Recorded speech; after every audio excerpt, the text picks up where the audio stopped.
ಇಡೀ ದೇಶದ ವಿಧಾನಸಭಾ ಚುನಾವಣೆಗಳಲ್ಲಿ ಸೋತು ಸುಣ್ಣವಾಗಿರ್ತಕ್ಕಂಥ ಕಾಂಗ್ರೆಸ್ ತನ್ನ ಅಧಿಕಾರವನ್ನು ಉಳಿಸ್ಕೊಂಡಿರ್ತಕ್ಕಂಥದ್ದು ಭಾರತ ದೇಶದ ಕೇವಲ 3 ರಾಜ್ಯಗಳಲ್ಲಿ.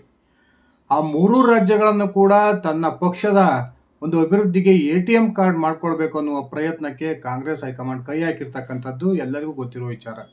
ಒಂದ್ ಕಡೆ ಆ 3 ರಾಜ್ಯಗಳಿಗೆ ಉಸ್ತುವಾರಿಗಳನ್ನ ನೇಮಕ ಮಾಡೋದ್ರ ಮೂಲಕ ಆ ಉಸ್ತುವಾರಿಗಳ ಒಂದು ಮುಂದಾಳತ್ವದಲ್ಲಿ ವಸೂಲಿ ದಂಧೆಗೆ ಕಾಂಗ್ರೆಸ್ ಹೈಕಮಾಂಡ್ ಇಳಿದಿರ್ತಕ್ಕಂಥದ್ದು ಬಹಿರಂಗ ಸತ್ಯ. ಕರ್ನಾಟಕದಲ್ಲಿ ಸುರ್ಜೇವಾಲಾ ಪದೇ ಪದೇ ರಾಜ್ಯಕ್ಕೆ ಬರೋದು, ಕಾಂಗ್ರೆಸ್ ಆಡಳಿತದ ಎಲ್ಲ ಹಂತಗಳಲ್ಲೂ ಕೂಡ ಮೂಗು ತೂರಿಸ್ತಕ್ಕಂಥದ್ದು, ಇದರ ವಿರುದ್ಧ ಈಗಾಗಲೇ ಸಿದ್ದರಾಮಯ್ಯ ಬಣ ತಿರುಗಿ ಬಿದ್ದಿರ್ತಕ್ಕಂಥದ್ದನ್ನು ನಾವು ಸಾಕಷ್ಟು ಬಾರಿ ವಿಡಿಯೋಗಳನ್ನ ಮಾಡಿದ್ದೀವಿ. ಇದೀಗ ಕಾಂಗ್ರೆಸ್ ಅಧಿಕಾರದಲ್ಲಿರ್ತಕ್ಕಂಥ ಮತ್ತೊಂದು ರಾಜ್ಯದ ಮುಖ್ಯಮಂತ್ರಿ ತಮ್ಮ ಹೈಕಮಾಂಡ್ನ ವರಿಷ್ಠ ರಾಹುಲ್ ಗಾಂಧಿ ಅವರ ವಿರುದ್ಧ ತಿರುಗಿ ಬಿದ್ದಿದ್ದು, ರಾಹುಲ್ ಗಾಂಧಿ ಅವರ ಒಂದು ವಿರುದ್ಧ ಬಹಿರಂಗವಾಗಿ ವಾಗ್ದಾಳಿಯನ್ನು ನಡೆಸಿರ್ತಕ್ಕಂಥದ್ದು ಕಾಂಗ್ರೆಸ್ ಪಾಳ್ಯದ ಕೋಲಾಹಲಕ್ಕೆ ಕಾರಣವಾಗಿದೆ ಎನ್ನುವ ಮಾತುಗಳು ಕೇಳಿ ಬರ್ತಾ ಇದ್ದಾವೆ. ಕೇವಲ ಕರ್ನಾಟಕ, ನಮ್ಮ ಪಕ್ಕದ ತೆಲಂಗಾಣ ಹಾಗೂ ಹಿಮಾಚಲ ಪ್ರದೇಶಗಳಲ್ಲಿ ಅಧಿಕಾರದಲ್ಲಿರ್ತಕ್ಕಂಥ ಕಾಂಗ್ರೆಸ್ ಇದೀಗ ತೆಲಂಗಾಣ ಸರ್ಕಾರವನ್ನು ಕೂಡ ಕಳೆದುಕೊಳ್ಳುತ್ತಾ ಅನ್ನುವ ಒಂದು ಲೆಕ್ಕಾಚಾರಗಳು ಈಗ ತೆಲಂಗಾಣದಲ್ಲಿ ಆರಂಭವಾಗಿದ್ದಾವೆ. ರಾಜ್ಯದ ಸರ್ಕಾರ ಏನು ರಚನೆ ಮಾಡಿದಂತಹ ಸಂದರ್ಭದಲ್ಲಿ ರೇವಂತ್ ರೆಡ್ಡಿ ಅವರನ್ನ ಮುಖ್ಯಮಂತ್ರಿ ಮಾಡೋದ್ರ ಮೂಲಕ ಅಧಿಕಾರಕ್ಕೆ ಬಂದಿದ್ದಂತಹ AICC ಕೊನೆಗೆ ರೇವಂತ್ ರೆಡ್ಡಿ ಅವನ್ನ ಬದಲಾವಣೆ ಮಾಡುವ ತೀರ್ಮಾನಕ್ಕೆ ಬಂದಿತ್ತು. ಆ ನಿಟ್ಟಿನಲ್ಲಿ ಪ್ರಯತ್ನವನ್ನು ಕೂಡ ಮಾಡಿತ್ತು. ಆದರೆ ಹೆಚ್ಚು ಶಾಸಕರ ಬಲವನ್ನ ತನ್ನೊಂದಿಗೆ ಇಟ್ಕೊಂಡಿರ್ತಕ್ಕಂಥ ರೇವಂತ್ ರೆಡ್ಡಿ ಆ ಒಂದು ಸಂದರ್ಭದಲ್ಲಿಯೇ ತಮ್ಮ ಹೈಕಮಾಂಡ್ನ ವಿರುದ್ಧ ತಿರುಗಿ ಬೀಳ್ತಕ್ಕಂಥ ಒಂದು ಪ್ರಯತ್ನವನ್ನ ಮಾಡಿದ್ರು. ಅದಾದ ನಂತರ ರೇವಂತ್ ರೆಡ್ಡಿ BJP ಸೇರ್ಪಡೆ ಆಗ್ತಾರೆ. BJPಯ ಜೊತೆಗೆ ಹೊಂದಾಣಿಕೆಯನ್ನ ಮಾಡ್ಕೊಳ್ಳೋದ್ರ ಮುಖಾಂತರ ಮತ್ತೆ ಮುಖ್ಯಮಂತ್ರಿಯಾಗಿ ಅಧಿಕಾರವನ್ನು ಸ್ವೀಕರಿಸ್ತಾರೆ ಅನ್ನುವ ಮಾತುಗಳು ಕೇಳಿ ಬರ್ತಾ ಇತ್ತು. ಆದರೆ ಕೊನೆಗೆ ರೇವಂತ್ ರೆಡ್ಡಿ ಅವರು ಯಾವಾಗ ತಮ್ಮ ಹೈಕಮಾಂಡ್ನ ವಿರುದ್ಧ ತಿರುಗಿ ಬಿದ್ರೋ, ಅದಾದ ನಂತರ ಹೈಕಮಾಂಡ್ ಕೂಡ ರೇವಂತ್ ರೆಡ್ಡಿ ಅವರನ್ನ ಮುಖ್ಯಮಂತ್ರಿ ಸ್ಥಾನದಿಂದ ಕೆಳಗಿಳಿಸ್ತಕ್ಕಂಥ ಪ್ರಯತ್ನವನ್ನ ಕೈಬಿಡ್ತು. ಇದೀಗ ರೇವಂತ್ ರೆಡ್ಡಿ ತಮ್ಮ AICCಯ ವರಿಷ್ಠರಾಗಿರ್ತಕ್ಕಂಥ ರಾಹುಲ್ ಗಾಂಧಿ ಅವರ ವಿರುದ್ಧ ತಿರುಗಿ ಬಿದ್ದಿದ್ದು ಕಾಂಗ್ರೆಸ್ಗೆ ಬಹುದೊಡ್ಡ ಶಾಕ್ ಅನ್ನು ಕೊಟ್ಟಿದ್ದಾರೆ ಎನ್ನುವ ಮಾತುಗಳು ಈಗ ಕಾಂಗ್ರೆಸ್ ಪಾಳ್ಯದಿಂದ ಕೇಳಿ ಬರ್ತಾ ಇದ್ದಾವೆ. ಬನ್ನಿ ಸ್ನೇಹಿತರೆ, ಹಾಗಾದ್ರೆ ನಿಜಕ್ಕೂ ಕೂಡ ತೆಲಂಗಾಣದ ಮುಖ್ಯಮಂತ್ರಿ ರೇವಂತ್ ರೆಡ್ಡಿ ರಾಹುಲ್ ಗಾಂಧಿ ಅವರ ವಿರುದ್ಧ ತಿರುಗಿ ಬೀಳೋದಕ್ಕೆ ಕಾರಣ ಏನು? ರಾಹುಲ್ ಗಾಂಧಿ ಮತ್ತು ರೇವಂತ್ ರೆಡ್ಡಿ ಅವರ ನಡುವಿನ ಒಂದು ಭಿನ್ನಾಭಿಪ್ರಾಯಕ್ಕೆ ಯಾವೆಲ್ಲ ಕಾರಣಗಳಿದಾವೆ ಅನ್ನೋದನ್ನ ತಿಳ್ಕೊಂಡು ಬರೋಣ. ಅದಕ್ಕಿಂತ ಮುಂಚೆ ನೀವಿನ್ನು ನನ್ನ HKM ಅಂತ ಯೂಟ್ಯೂಬ್ ಚಾನಲ್ಗೆ ಸಬ್ಸ್ಕ್ರೈಬ್ ಮಾಡ್ಕೊಂಡಿಲ್ಲ ಅಂದರೆ ದಯವಿಟ್ಟು ಸಬ್ಸ್ಕ್ರೈಬ್ ಮಾಡಿಕೊಂಡು ಬೆಲ್ ಬಟನ್ನ ಕ್ಲಿಕ್ ಮಾಡಿ. ನಾವು ಕೊಡ್ತಕ್ಕಂಥ ಮಾಹಿತಿ ನಿಮ್ಗೆ ಇಷ್ಟ ಆಗಿದ್ರೆ ಈ ವಿಡಿಯೋಗೆ ಲೈಕ್ ಮಾಡಿ, ಶೇರ್ ಮಾಡಿ, ಕಮೆಂಟ್ ಮಾಡಿ. ಸ್ನೇಹಿತರೆ, ಈ ಕಾಂಗ್ರೆಸ್ ಹೆಂಗೆ ಅಂದರೆ ಅದು ಒಂಥರ ಹೈಕಮಾಂಡ್ ಸಂಸ್ಕೃತಿ.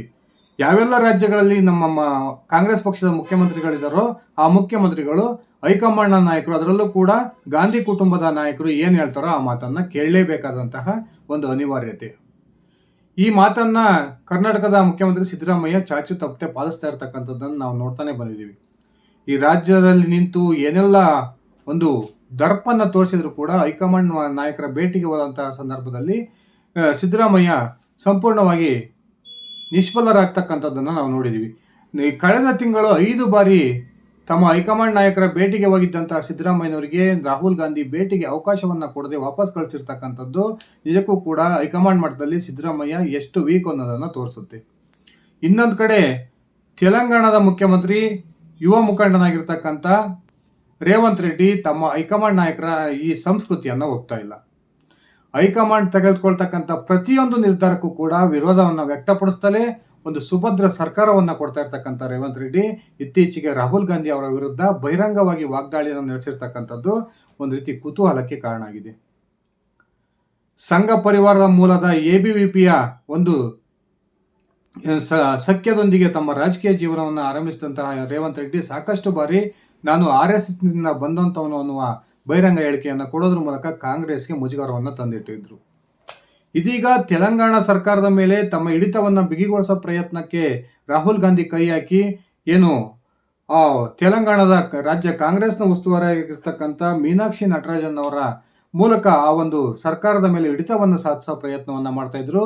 ಇದೀಗ ರೇವಂತ್ ರೆಡ್ಡಿ ಆ ಮೀನಾಕ್ಷಿ ನಟರಾಜನ್ ಅವರ ವಿರುದ್ಧವೇ ತಿರುಗಿ ಬೀಳೋದ್ರ ಮೂಲಕ ಕಾಂಗ್ರೆಸ್ನ ಹೈಕಮಾಂಡ್ಗೆ ಸವಾಲನ್ನು ಹಾಕಿದ್ದಾರೆ.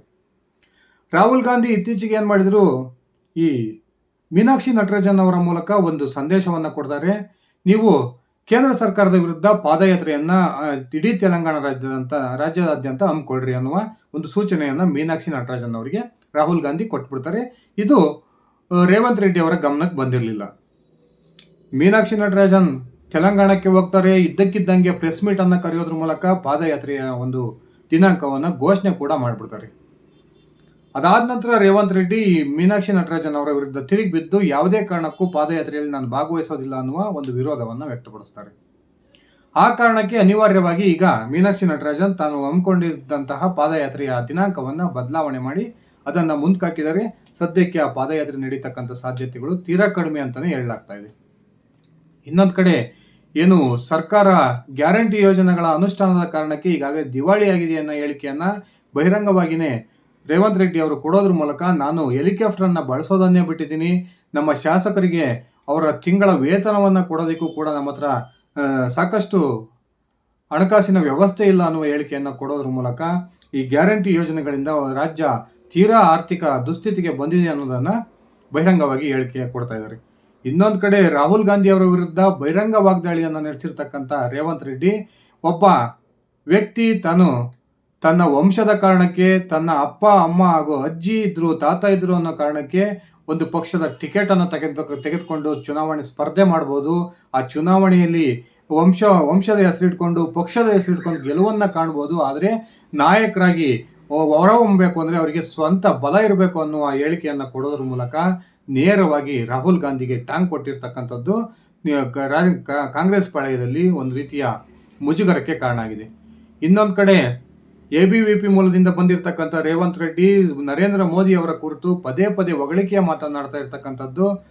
ನರೇಂದ್ರ ಮೋದಿ ಅವರು ನಮ್ಮ ಹಿರಿಯ ಅಣ್ಣನಿದ್ದಂತೆ, ಅವರ ಕೈ ಕೆಳಗೆ ನಾನು ಮುಖ್ಯಮಂತ್ರಿಯಾಗಿ ಕೆಲಸ ಮಾಡೋದಕ್ಕೆ ನನಗೆ ಅತ್ಯಂತ ಸಂತೋಷವಿದೆ ಅನ್ನುವ ಒಂದು ಮಾತನ್ನ ಪದೇ ಪದೇ ಉಚ್ಚಾರ ಮಾಡೋದ್ರ ಮೂಲಕ ತೆಲಂಗಾಣದ ಅಭಿವೃದ್ಧಿಗೆ ನನಗೆ ಸಾಕಷ್ಟು ಒಂದು ಸಹಕಾರವನ್ನು ನರೇಂದ್ರ ಮೋದಿ ಕೊಡ್ತಾ ಇದ್ದಾರೆ, ಇಂಥ ಒಬ್ಬ ನಾಯಕ ನಮ್ಮ ದೇಶಕ್ಕೆ ಬೇಕು ಅನ್ನುವ ಒಂದು ಹೇಳಿಕೆಯನ್ನು ಕೊಡೋದ್ರ ಮೂಲಕ ಕಾಂಗ್ರೆಸ್ ನಾಯಕ ರಾಹುಲ್ ಗಾಂಧಿ ಅವರಿಗೆ ಟಾಂಗ್ ಅನ್ನ ಕೊಡ್ತಾ ಇದ್ದಾರೆ. ಒಂದ್ ಕಡೆ ಈ ಹಫ್ತಾ ವಿಚಾರಕ್ಕೆ ಸಂಬಂಧಪಟ್ಟಂತೆ ಅಂದ್ರೆ ಏನು ಕಾಂಗ್ರೆಸ್ ಅಧಿಕಾರದಲ್ಲಿರ್ತಕ್ಕಂಥ ರಾಜ್ಯಗಳಲ್ಲಿ ಈ ಪಾರ್ಟಿ ಫಂಡ್ ಅನ್ನ ಕಲೆಕ್ಟ್ ಮಾಡತಕ್ಕಂಥ ಪ್ರಯತ್ನವನ್ನ ಕಾಂಗ್ರೆಸ್ ಹೈಕಮಾಂಡ್ ಮಾಡುತ್ತೆ. ಆ ವಿಚಾರಕ್ಕೂ ಸಂಬಂಧಪಟ್ಟಂತೆ ರಾಹುಲ್ ಗಾಂಧಿಗೆ ಈಗ ರೇವಂತ್ ರೆಡ್ಡಿ ಸವಾಲನ್ನ ಎತ್ತಿದ್ದಾರೆ ಅನ್ನುವ ಮಾತುಗಳು ಕೇಳಿ ಬರ್ತಾ ಇದ್ದು, ಯಾವುದೇ ಕಾರಣಕ್ಕೂ ನಾನು ಹೈಕಮಾಂಡ್ಗೆ ಹಫ್ತಾವನ್ನ ಕೊಡೋದಿಲ್ಲ, ಹೈಕಮಾಂಡ್ ಸಂಸ್ಕೃತಿನ ನಾನು ಒಪ್ಪೋದಿಲ್ಲ, ನಂದು ಸ್ವತಂತ್ರವಾದ ಸರ್ಕಾರ, ಸಾಕಷ್ಟು ಶಾಸಕರ ಬಲ ನನಗಿದೆ, ನಾನು ಸ್ವತಂತ್ರವಾಗಿ ಆಡಳಿತವನ್ನ ಮಾಡ್ತೀನಿ ಅನ್ನುವ ಹೇಳಿಕೆಯನ್ನ ಕೊಡೋದ್ರ ಮೂಲಕ ಇದೀಗ ತಮ್ಮ ಹೈಕಮಾಂಡ್ನ ವಿರುದ್ಧ ತಿರುಗಿ ಬಿದ್ದಿದ್ದಾರೆ.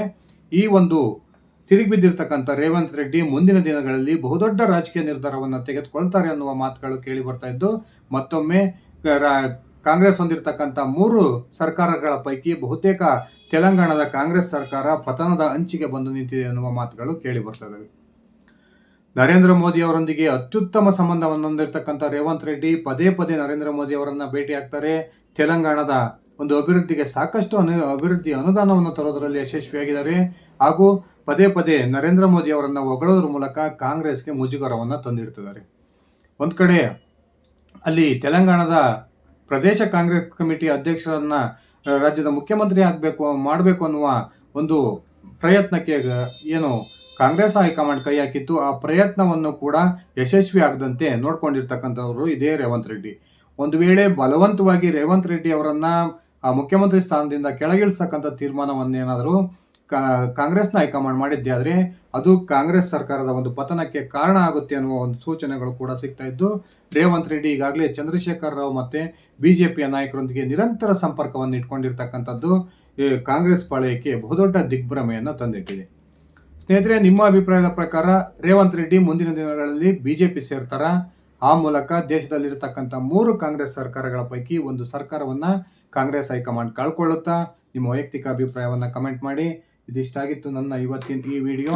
ನಾನು ಕೊಟ್ಟಿರ್ತಕ್ಕಂಥ ಮಾಹಿತಿ ನಿಮ್ಗೆ ಇಷ್ಟ ಆಗಿದ್ರೆ ಈ ವಿಡಿಯೋಗೆ ಲೈಕ್ ಮಾಡಿ, ಶೇರ್ ಮಾಡಿ, ಕಮೆಂಟ್ ಮಾಡಿ. ಧನ್ಯವಾದಗಳು ಸ್ನೇಹಿತರೆ. ಶುಭ ದಿನ.